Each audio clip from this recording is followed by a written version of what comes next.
Hello and welcome back to A Better World. This is your host, Mitchell J. Rabin, and we're very glad you're joining us again today. Today we're going to have another very interesting show. Today we have the author of this book, Towers of Deception, the media cover-up of 9/11. Well, how do you like that? Barry Zwicker. Barry is Canadian-born, has been a journalist for decades up there, freelance journalist, and had his own magazine for quite some time, and has been on the path of analyzing and critiquing media and all that it covers, actually, for many, many years. This is one of several books that Barry has done, and he's been analyzing the subject, in particular, of media coverage of 9/11 and looking at the evidence. What happened distinct from the official story.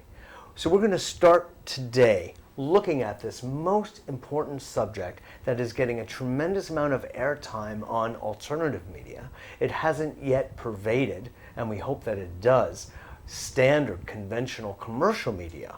And perhaps with the work that Barry is doing and others that we've had on the show and in the 9/11 Truth movement, this will eventually happen. We see, unfortunately, that there is a house of cards and it's beginning to come down. With the work of Barry and others, well, that fire is being fed so that the American people and all people can get to the truth of what happened, because the implications of what may well have happened are rather staggering. So, hi Barry. Hello. Good to be here, really good to be here. Good to have you, good to have you. And thanks for doing the book that you have done. I had to do it, I was impelled to do it.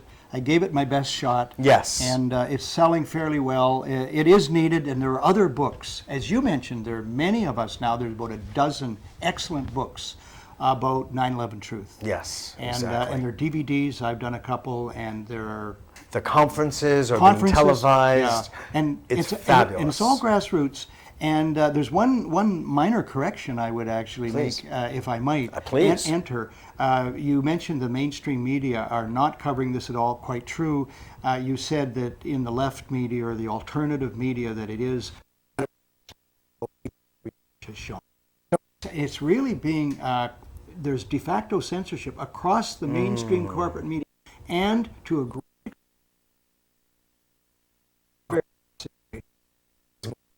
gaps then. No, worse than that. Really? Yeah. I'm grieved to hear it. Yeah, me too. Okay. And 30 years, my own journalism review, and what has kept me, I've never burned out. I've never lost an enthusiasm for media criticism, and the reason is I'm angry all the time.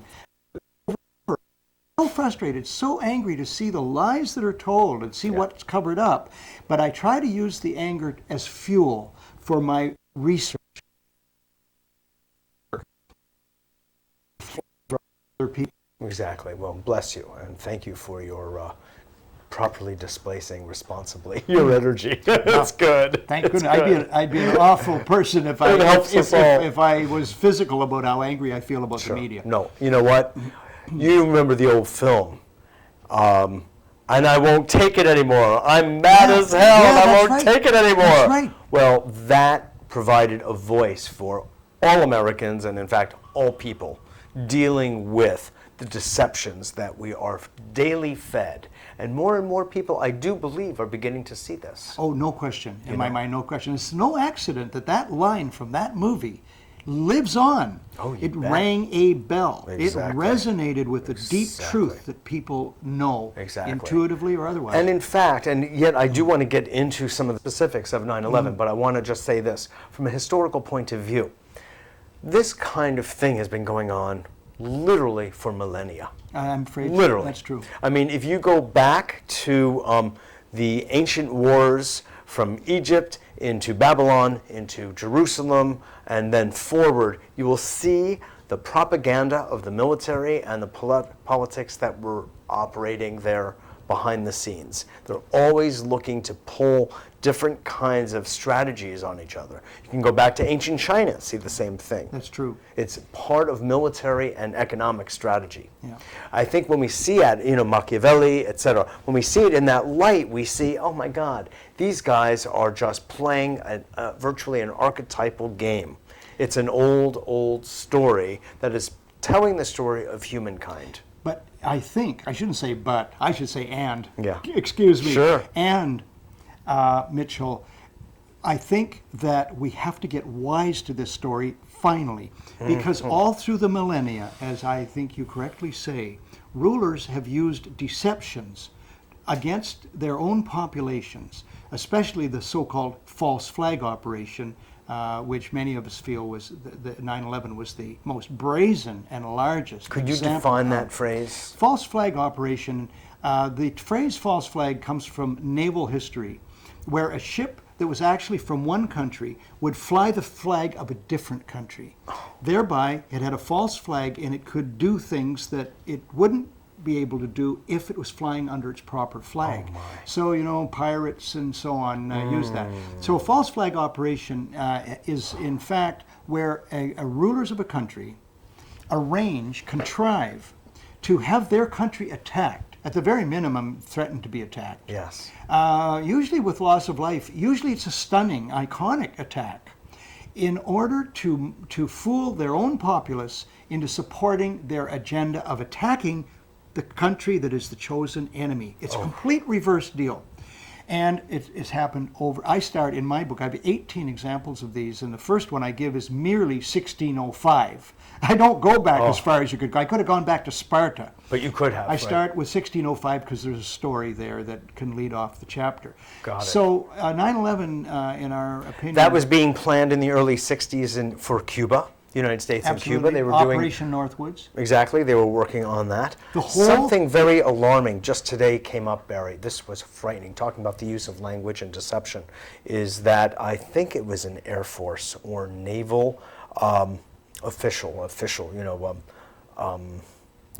ranking person said that in order to justify to our allies and also even to our opponents the use of certain kinds of guns and munitions, that we had, get ready for this, I freaked when I heard this, we had to say that we'd be willing to use it on our own citizens. Oh boy. In other words... That was in the news this morning on either Amy Goodman's show or Joe Friendly's. And I could not believe what I heard. I took it, I went, oh my God. And this is the seeding of an idea. This is the propagandist machine at its lowest, letting people know that it's okay from an official point of view that certain guns or what have you is acceptably used against its own population. Well, I think there's... Did you hear that? I did not. This is the first Good. I've heard it, but regrettably, I'm not entirely surprised. And immediately, thoughts occur to me about it. One thing is that this is probably... the first thing really is this. It's not a new idea in that when mutually assured destruction, called MAD, was a working theory of the U.S. Armed Forces.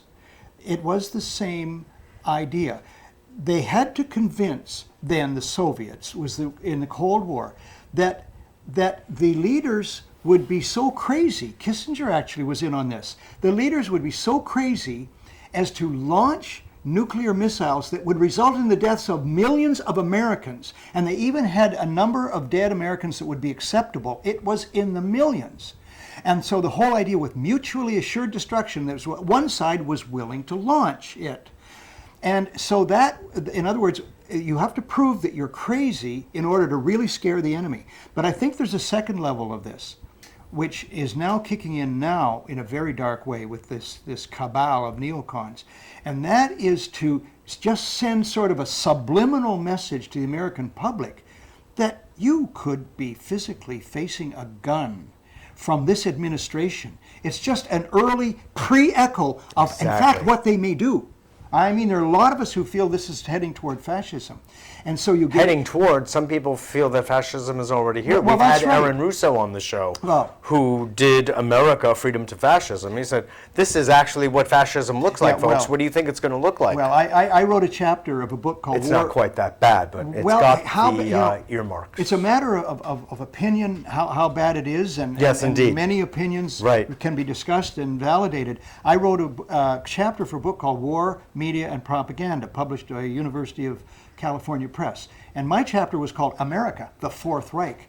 And I say in that, I discovered that there are 120 parallels between Hitler's Germany and Bush's America. I had them on a spreadsheet, actually.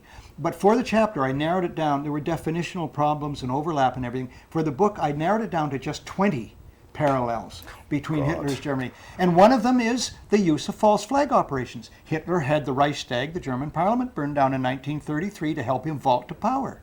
So this is just one of the parallels. I fear that the psychological warfare guys are very much in the saddle. They create whole scenarios, and they have subtle things they do to operation.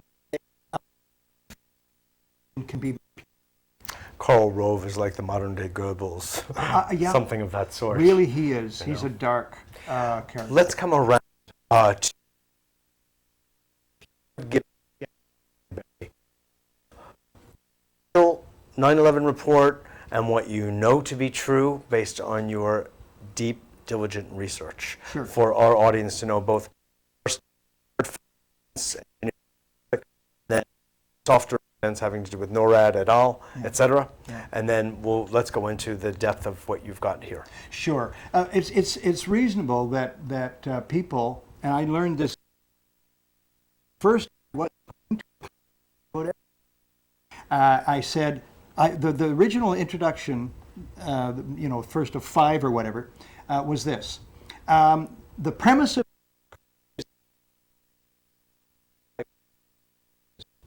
anybody agree with that or have suspicions that that's so, put down the book. Don't buy it. Okay? And Read others and come back. That's right. Right. Because they said no. And they want a fuller thing. And so I put in, and it was a lot of work, chapter 2 about evidence, 26 exhibits.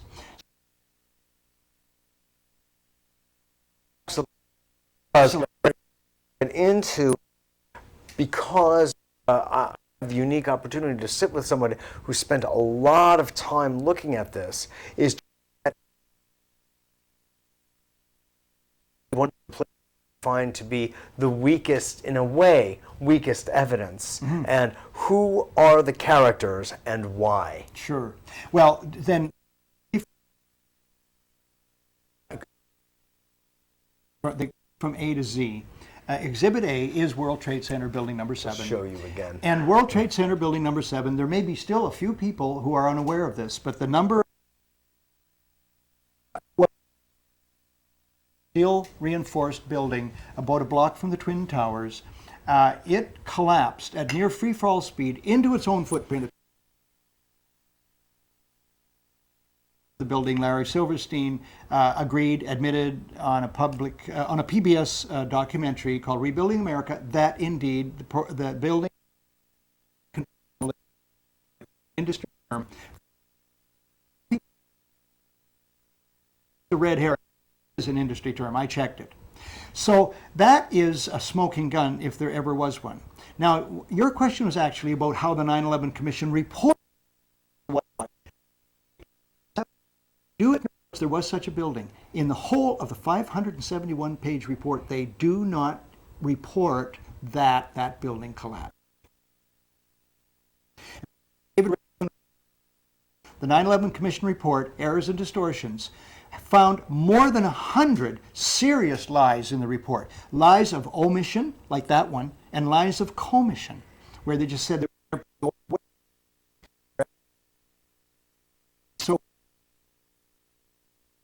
the Commission report never mentioned that Project for a New American Century paper, Rebuilding America's Defenses, which was published, that the wouldn't likely go along with a gigantic military buildup such as they're, it's almost Pearl Harbor, September 2000. That is highly relevant. In a court of law, that would be brought in as very relevant information, printed. Definitely. So there you have, and that's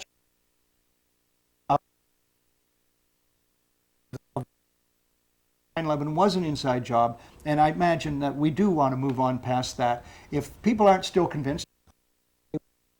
I've also heard, just a moment, what about the records of the people who are supposed to have died in the plane crashes, the records of the people who have died in the plane, records of their past? Has anyone gone back to American Airlines and said, "Are you missing this plane from your flock?" Well, you've just raised with the number that was supposed to have crashed on 9/11 actually was seen later. You have people who were not removed from the Social Security rolls as being dead people and so on. But it gets very murky. There are thousands of anomalies. And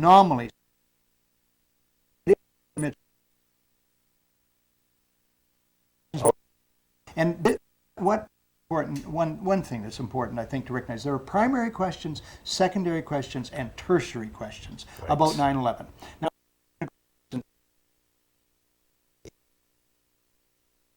hit it. Where did the people from Flight 77 secondary?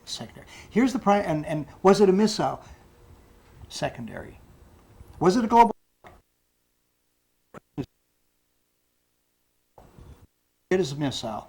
An airliner, a Global Hawk, whether it was a blimp or a Cessna, how could any aerial vehicle have hit the building? Happen? And the answer immediately comes to mind from common sense. It would not be possible unless it was designed to. Last point on this level that I'd like to make, which is that leads directly into the whole NORAD military drill thing, which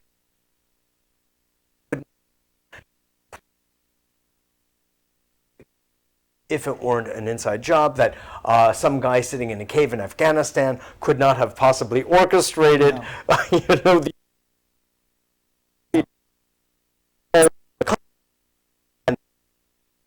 in DC, unimportant targets were just, hello. Yeah. Well, you've practically said it, Mitchell. You practically said it. But if you could give us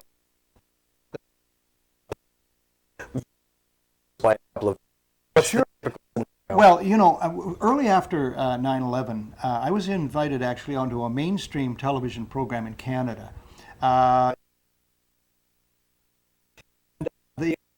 was surprised there. Named Michael Vaughan, and so he invited me on. I said, "Sure, I'll go on." And right away he said, "Barry, you're one of these conspiracy theorists, right?" So I said, I shot that down, and I said, "No." I said, that. So what are you saying then? And I said, well, take the airplanes. And how could it be that in a drama in the skies that took how could it be that not a single U.S. interceptor jet turned a wheel until it was too late? How could that be? And then he broke in, and he took over for the next.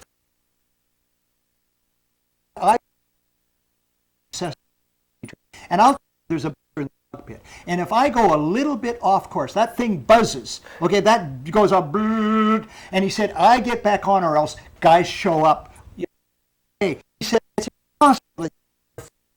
Not stood down that day. Well, I said, thank you very much. I mean, that was I rest my case. Yeah, I rest my case. Thank you. And it was a very good interview. But I was talking with a licensed. Sure.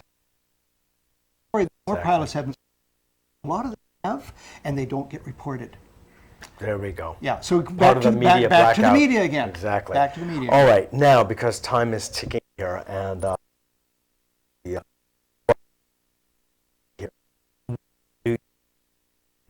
to proceed with, this was inexorably an inside job.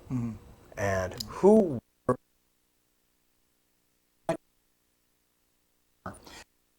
I couldn't recommend too highly right now a book by David Ray Griffin, his fourth book on 9/11, called 9/11 and the Christian Faith. He is a theologian. He's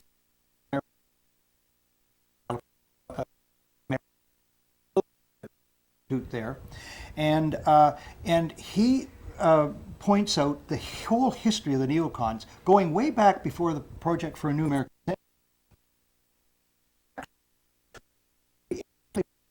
Cheney. Does it go back to Leo Strauss University It of absolutely Chicago? does, absolutely does. But as far as the current administration is concerned, Cheney and Rumsfeld have had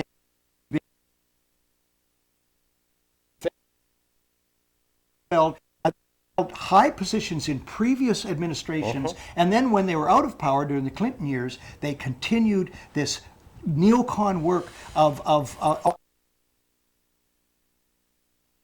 the only problem is more armaments. That is the big thing. I think they're basically shills for the arms industry, and it's a horrible industry. It is just Utterly.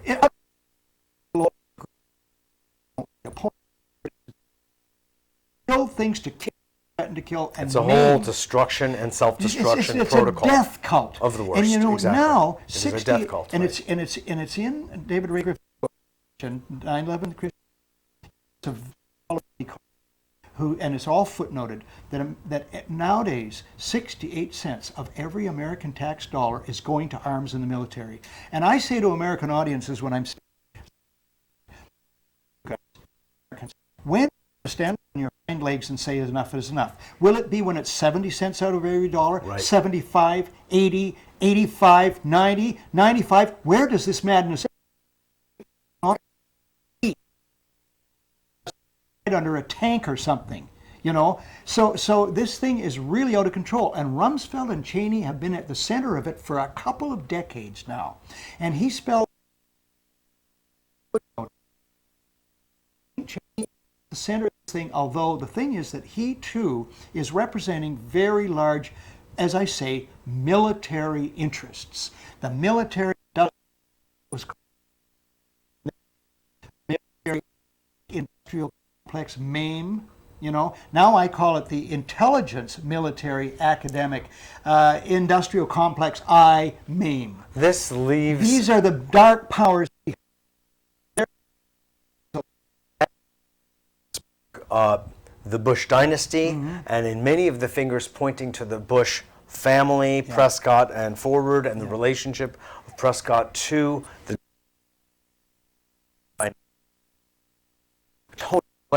is his role. I mean, what I'm saying is, what I'm suggesting here, Barry, is that it looks like the complex of characters is actually a bit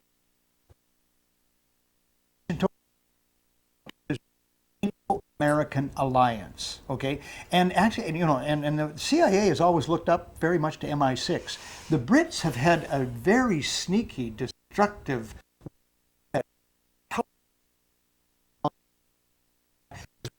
will tell you. Well, they're the original terrorists of the planet, if you want to get down to it. Well, there isn't a country that they have not invaded at one point or another. Well, it used to be said. Exactly. I should tell you that the modern intelligence, they call it a community. I will not call it a community. I wouldn't ever, you know, intelligence operative cults. The Venetians, you might, with all history, you can probably find antecedents. But the Venetians, they were small, and they were surrounded by larger countries, and they could have been out in time. They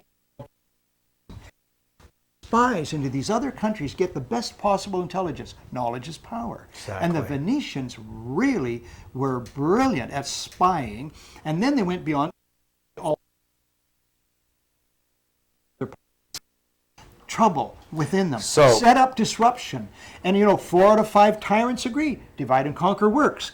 And so and then the Venetians. Exactly. The Venetians were the basis for the British when the British Empire got started. With the gunpowder plot, a false flag operation. And that was done because there were people called the War Party at that time. And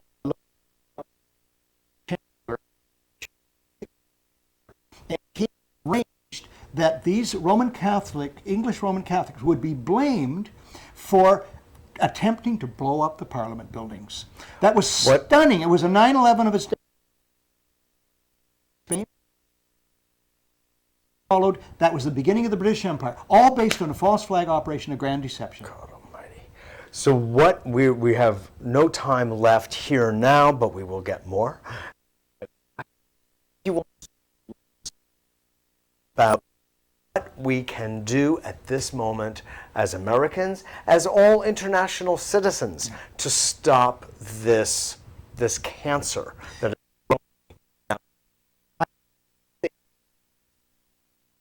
as a even more than strategy, is that everyone should be aware that another false flag operation could happen before the November elections, and certainly before the elections of 2000. This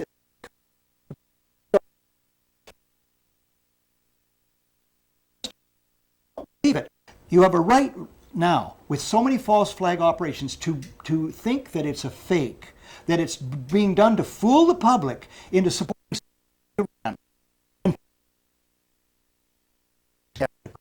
Very skeptical. ultimately, people, from my point of view, being the Taoist and Buddhist that I am, are steeped in ignorance.